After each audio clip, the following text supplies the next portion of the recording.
KPK respons Prabowo berikan rehabilitasi untuk Ira Puspadewi. Komisi Pemberantasan Korupsi, KPK, menilai Presiden RI Prabowo Subianto tidak melakukan kesalahan dalam pemberian rehabilitasi terhadap ex-direktur utama PT ASDP Indonesia Ferry Ira Puspadewi. Ampunan itu masih masuk hak kepala negara.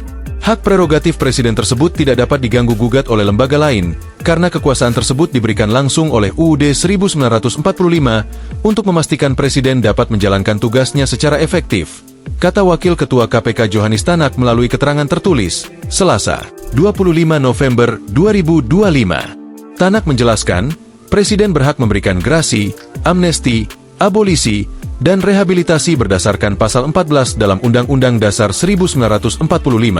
Keputusan itu tidak bisa diintervensi oleh KPK. Dengan demikian KPK pun tidak dapat mengintervensi keputusan Presiden untuk memberikan rehabilitasi terhadap Ira Puspita dan dua terdakwa lainnya, ucap Tanak.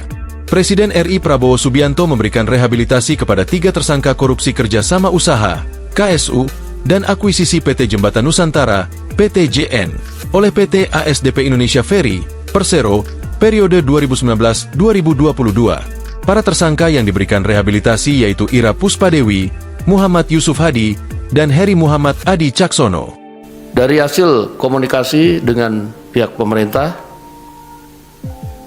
alhamdulillah pada hari ini Presiden Republik Indonesia Bapak Prabowo Subianto telah menandatangani surat rehabilitasi terhadap 3 nama tersebut.